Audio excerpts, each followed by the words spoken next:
Olhei para aquele homem, filho de Deus, naquele sofrimento indizível. Ajoelhei-me a seus pés, beijei as suas mãos e falei de alma para alma. Meu irmão, tem paciência. Não existe injustiça na extensão infinita da vida. O que estás passando, meu filho, é puramente uma reação das tuas próprias ações em um passado remoto. Tem paciência, que Deus não esquece de ninguém, na sua bondade sobremaneira infinita. Tem paciência e espera, que a luz sempre aparece nas trevas dos nossos corações. E como o sol de Deus, jamais nos deixará eternamente na escuridão. Espera, que Deus não desampara ninguém. Basta que confies na bondade do Senhor, pois quando estamos lembrando e confiando nele, a sua magnânima proteção já está a caminho. Sei que de espírito para espírito, tu estás me ouvindo e que nada do que estou falando se perderá na engrenagem da tua consciência. Tem paciência, meu irmão. Eu também tenho meu passado, que pode ser pior do que o teu, tanto que ainda não suporto as lembranças que às vezes podem incapacitar-me para os reparos que desejo fazer. Que Deus te abençoe, meu irmão, para que possas levar a tua cruz até o topo do teu calvário. Ser forte e luta. Deus esteja contigo. Elisa, me chamou a atenção um aspecto, né? Porque a gente sempre fala esse negócio, Deus está sempre com a gente, Deus não nos abandona, mas sempre as pessoas, né? Sempre, não vou dizer sempre, mas a maioria das vezes as pessoas estão pensando, né, na ajuda para tirar a gente do buraco, né, quando a coisa está ruim. E quando ele fala aqui, né, que Deus está sempre ali do lado e ninguém deixa de receber, né, aquilo que tem que receber, passar pelo que tem que passar, né? É que não existe injustiça na extensão infinita da vida. O que estás passando, filho, é puramente uma reação das tuas próprias ações em um passado remoto. Tem paciência, que Deus não esquece de ninguém. Ele não esquece de ninguém, seja porque a gente ache bom, ou seja porque a gente ache mal. Né? Porque a gente tem a tendência de achar, Deus não esquece da gente, está sempre olhando, está sempre protegendo, para tirar a gente do buraco. Mas às vezes é ele que apresenta o buraco para a gente tomar consciência de alguma coisa. Então, esse nunca esquece da gente não é só para fazer a gente ficar bem, não. Às vezes é o corretivo também. Mas pouca gente pensa desse lado da moeda. Ah, Deus está sempre ali, se está escuro, ele vai acender a luz, se eu estou com dor, vai me dar uma Novalgina. E esquece que às vezes é ele que dá a paulada para você sentir a dor. Então, não esquece nunca da gente, é porque ele está ali ciente de absolutamente tudo e vai nos dar exatamente o que a gente precisa e na dosagem certa. E nós é que vamos achar se aquilo foi bom ou ruim por causa da nossa interpretação. Então, isso é uma coisa que a gente tem que estar atento, né? O nunca nos abandona e está sempre do nosso lado, não é só para salvar os afogados, não. Às vezes é para dar um caldo. Muito bom, Silvio. Teve uma outra passagem aqui que quando eu li também achei interessante, que é quando ele fala assim: eu também tenho meu passado, que pode ser pior do que o teu, tanto que ainda não suporto as lembranças que às vezes podem incapacitar-me para os reparos que desejo fazer. Eu achei bastante curioso, porque às vezes também, eu pelo menos, né, esqueço e acho que está todo mundo no nível de evolução muito maior e cada um tem o seu caminho, né? Para algumas coisas ainda tem muitos que aprender também, não só a gente que está aqui, né? Tem até um dos livros do André Luiz, acho que é do iníciozinho da série, que o pessoal acho que já até leu, que numa das descidas do André Luiz para a Terra, ele vem acompanhado de um espírito que para o André Luiz já tinha uma certa evolução, já ocupava um cargo um pouco mais de destaque lá na colônia, mas quando chega aqui que ele vê a bagunça da família, ele se envolve nos problemas, ele se perde de uma maneira que ele não volta. E a gente vê isso também na Patrícia, né, que nas primeiras vezes que ela vem, ela está super equilibrada, está super de boa com o fato de ter desencarnado, mas na hora que ela vem na primeira vez, ela vem acompanhada de que ele pode chamar quase mentor, né, que é um espírito que cuida dela, que é o Maurício, e da avó, para dar suporte. Então a gente às vezes acha que isso aí eu já venci, isso aí eu tiro de letra, e quando a situação volta na nossa frente, busca lá atrás um monte de memória que a gente se desequilibra e sai do prumo. Então, essa coisa de eu já evoluir é muito temerosa de se dizer. É verdade. Continuando. Notei que ele abriu os olhos com esforço tremendo. Olhou para um lado e para o outro e começou a chorar. Miramês aproximou-se de mim, bateu os dedos de leve em meu ombro, sorrindo, e falou com brandura na palavra. Gostei, Lancelã. É assim mesmo que se deve fazer. E nessas horas que a nossa palavra com Cristo é nessas horas que a nossa palavra com Cristo no coração faz milagres. Este irmão começa a despertar no coração uma luz que nunca apagará. É a chama de Deus que sempre vive em nós, mas que somente aparece com a bênção do arrependimento. Beijei as mãos do antigo carrasco e lhe falei de alma para alma. Deus te abençoe, meu irmão. Saímos dali renovados em Cristo por ver e sentir cada vez mais no coração as leis justas de Deus. Nada se perde na extensão infinita do Criador. Tudo se renova nas mãos engenhosas do tempo. Chorei ali dentro daquela prisão onde não havia soldados para vigiar, a não ser a presença do grande general que se chama Lei de Causa e Efeito, funcionando como resposta implacável daquilo que pedimos pelos nossos atos. Miramês aproximou-se de mim, dizendo com mansuetude: Lancelã, sendo Deus perfeito, a razão nos diz que ele nada faz com imperfeição.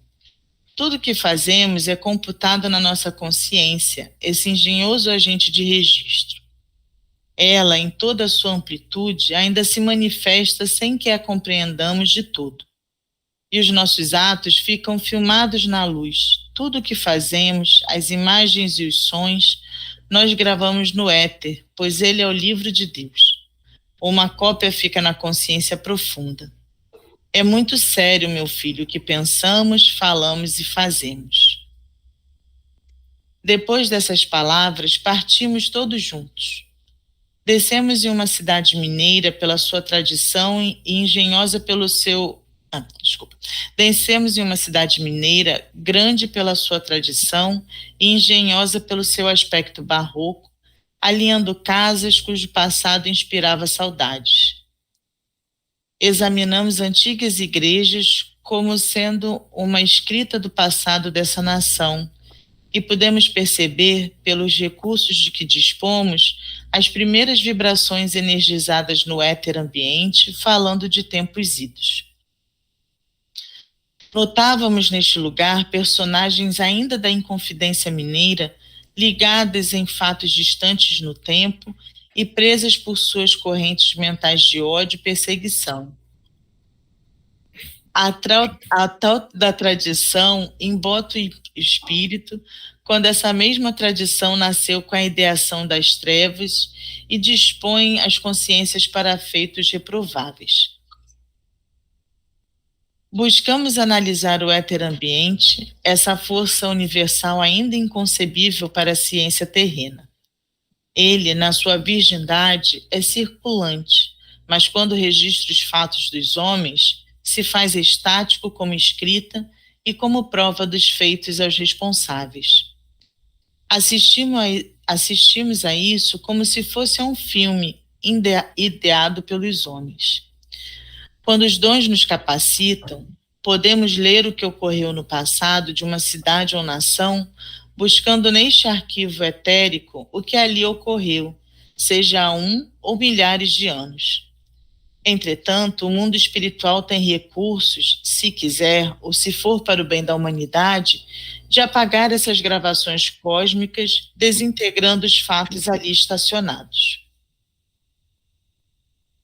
Partimos para uma simples paróquia onde dormia um padre de pouca idade física, mas velho em espírito, com ideias renovadas no que tange ao espírito imortal. Entramos em uma casa simples e velha, onde o asseio mostrava o ambiente agradável dos moradores. O guia da casa veio nos receber, manifestando grande alegria, e nos apresentou 2 irmãs de caridade que serviam naquela região, dando assistência à velhice. O guia chamava-se Padre Adílio, velho pároco daquela redondeza, que desencarnou muito idoso e que fez da vida uma verdadeira renúncia, computando no dia a dia e esforçando-se para consolidar no coração as bênçãos da tranquilidade imperturbável. Ele mesmo, como padre, e na época em que viveu, já tinha no próximo a continuação da sua própria personalidade. Conversamos um pouco e Padre Adílio nos falou com tranquilidade.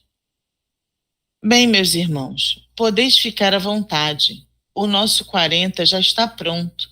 Basta acordar para de novo dormir. Rimos satisfeitos com o jeito do Padre Adílio falar. Pedimos licença e entramos no apartamento do 40. Ele dormia tranquilamente.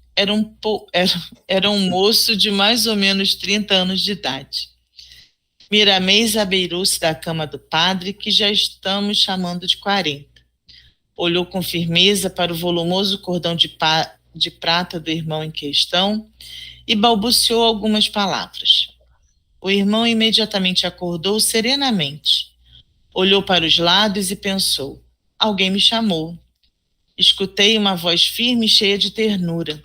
Lembrei-me da minha mãe. Deve ser um sonho. Olhou para a parede onde estava pendurado um retrato de Maria, mãe de Jesus, e pediu a ela com meiguice: Mãe Santíssima, abençoa o meu sono, abençoa meu coração. E orou com fervor. Miramês tocou a ponta dos dedos magnetizados à fronte de 40 e disse com serenidade: Dorme, Padre, novamente, que vamos dar um passeio ao mundo dos espíritos de forma diferente do sono. Poderás sentir com maior lucidez o ambiente aqui fora da carne. Esse cerrou os olhos com a mente em Cristo e Maria e sentiu-se meio tonto. Ao abrir os olhos, voltou-lhe a lucidez. Fechou os olhos e novamente sentiu vertigem. Teve a intuição de que algo diferente ocorreria naquela noite. Confiou em Deus e entregou-se ao sono. Começou a sair do corpo com a ajuda de Miramês. Daí a instante se encontrava ao nosso lado e viu em primeiro plano o Padre Galeno, tomou suas mãos e beijou-as com ternura, pedindo-lhe as bênçãos. Padre Galeno humildemente disse: Deus te abençoe, meu filho. Deve saber o motivo da nossa presença aqui esta noite, não? Ele ficou meio calado, tropeçando na fala, e o velho pároco continuou com contentamento. Viemos aqui, meu filho, para fazermos uma viagem contigo, mas ela é diferente do sono comum. Ficarás junto conosco, consciente, vendo teu corpo e estudando os fenômenos que escapam à ideação humana, pois esta é uma ciência divina.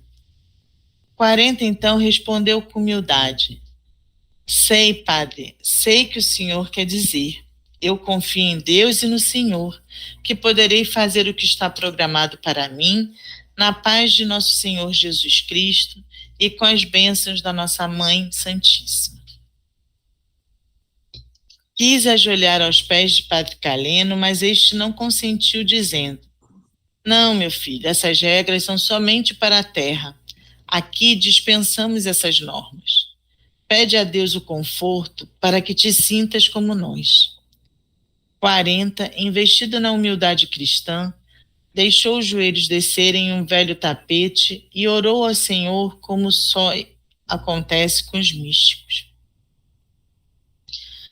Pai nosso que estás no céu, comandante supremo de todos os mundos e de toda a vida, somos teus filhos e estamos ansiosos para te conhecer mais de perto, sabendo que sempre falas aos teus filhos pela porta do coração. O nosso Senhor a ti está entregue. Faça-se a tua vontade, não a nossa. Queremos comungar contigo nessa amplitude de vida cujo fim conhecemos. Já senti algumas horas de felicidade na terra e te peço para que essas horas se multipliquem cada vez mais, dotando-nos, Senhor, daquela certeza absoluta da vida depois do túmulo. Sei e não duvido da tua bondade, do teu interesse pelo nosso bem, e que o teu maior ideal é que amemos aos nossos semelhantes como a nós mesmos. Sei bem disso. Como poderíamos viver sem o nosso próximo? É o impossível dos impossíveis. Abençoa, Senhor, nossos corações para que sintamos nós mesmos em contato com as outras criaturas e que esta noite eu possa fazer a tua vontade, não a minha. Amém. Quando 40 abriu os olhos, lágrimas os festejavam como se fossem estrelas caindo ao chão. E eis que ele sentiu uma grande emoção por ter a oração elevado seu tônus de vitalidade, acionando seu mundo vibratório, e ele pôde ver todos nós em torno dele. Abraçamo-nos com alegria, somente sentindo o ambiente emocional. Verifiquei o cordão fluídico do novo sacerdote que estava em plena harmonia, e nele vibrava uma luz azul com um dourado solar, e com uma circunferência maior do que uma tampa de uma garrafa de cerveja. Fiquei deslumbrado, e ele movimentou-se em torno de nós com facilidade, pedindo-nos amparo para que pudesse desempenhar bem o seu papel na saída consciente daquela noite. Todos sorrimos. Nesta última etapa de trabalho, os companheiros eram poucos. Os aprendizes de saída consciente do corpo físico eram somente 4 e já estávamos reunidos. Lançamo-nos ao espaço todos de mãos dadas e depois de alguns segundos estávamos sobre uma pequena cidade do oeste brasileiro, na qual uma luz mortiça iluminava as ruas. Em sua quietude parecia-nos um deserto. Descemos em uma das ruas e passamos a caminhar. Paramos à entrada de uma casa velha, construção que denunciava a época imperial, com portas pesadas e portais que não se usam mais. Vieram nos receber logo à porta 2 espíritos alegres, convidando-nos para entrar e festejavam a nossa chegada. Miramês e Padre Galeno já eram conhecidos da família espiritual. Entramos em um clima de muita paz e fraternidade e verificamos que ali moravam 2 mulheres de mais de 80 anos. As 2 senhoras pudemos notar que eram gêmeas. Estavam deitadas sem que pudessem conciliar o sono. Estavam enfermas, olhando uma para a outra, qual se vissem no espelho. Um dos guias da casa nos falou com interesse. Meus irmãos, aqui está um caso interessante e ao mesmo tempo comum no mundo. São 2 gêmeas, geradas em uma mesma placenta e um só cordão umbilical.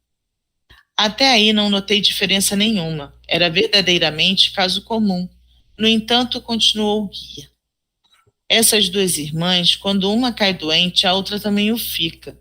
A dor que uma sente, a outra também a tem. Uma ficando nervosa, a outra fica igualmente. É, pois, uma só sensibilidade na estrutura psíquica delas. De tudo que uma sente, a outra participa e vice-versa. Vede as 2 na cama sofrendo os mesmos males. Mesmo que elas estivessem distantes uma da outra, o fenômeno seria o mesmo. Fiquei interessado pelo fato. Elas, continuou o espírito, não se casaram, e sorriu em um clima de humor sadio. De certa forma, quando uma arranjou um namorado, logo que a outra o viu, sentiu também amor por ele, e foi uma confusão muito grande. Resolveram então ficar sem contrair matrimônio, e aí estão as duas enfermas de uma só doença. E acrescentou: conheço muitos casos parecidos, mas nenhum igual a este.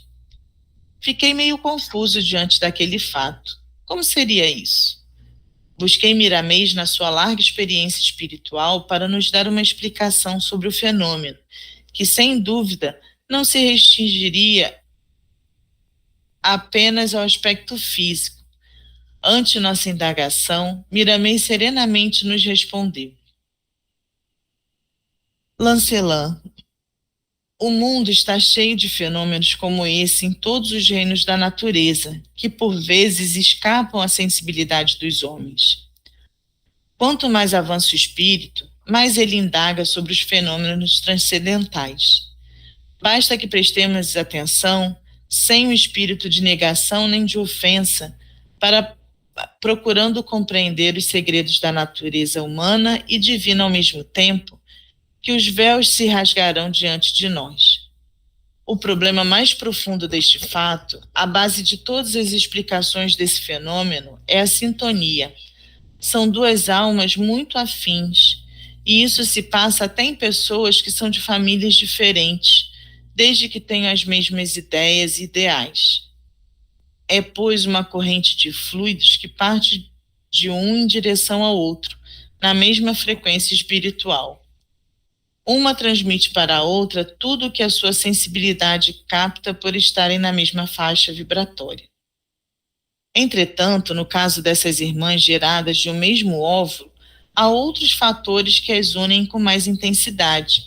São os corpos vitais interligados que transmitem um para o outro as mesmas sensações. No reino vegetal também existe esse fenômeno que os homens do campo bem o sabem. Quando duas árvores crescem juntas e que a necessidade pede que se corte uma, a outra por vezes morre igualmente.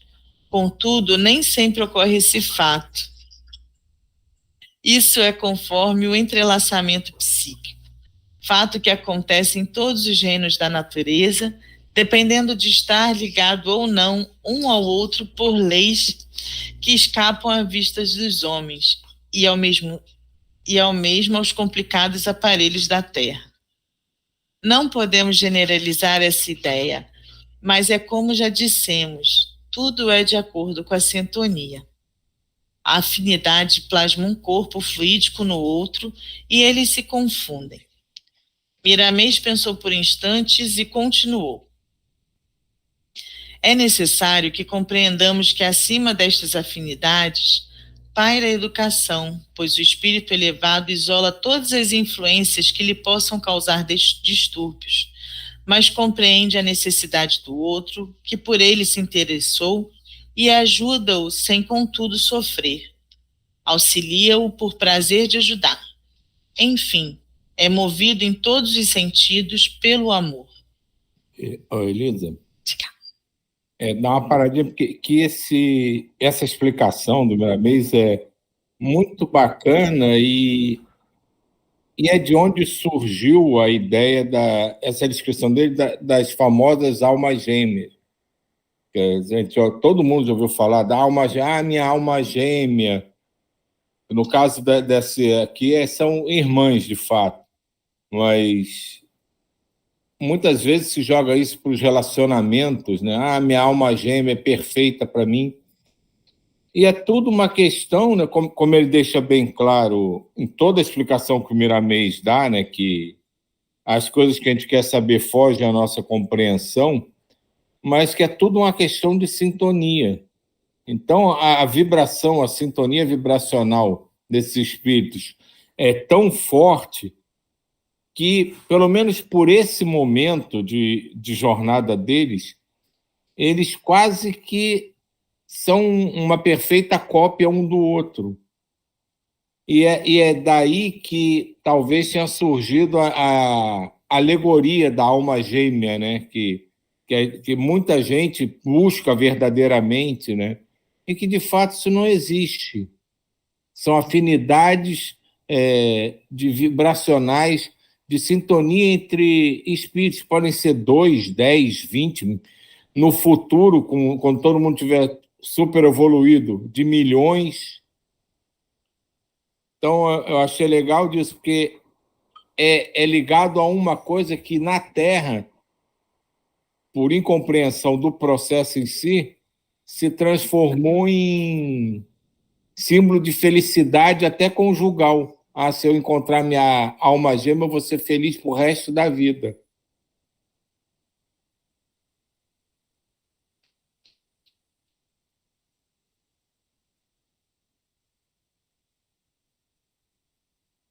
Este assunto é muito complexo, requer tempo e espaço para ser explicado com maior segurança, de maneira que todos possam entendê-lo com facilidade.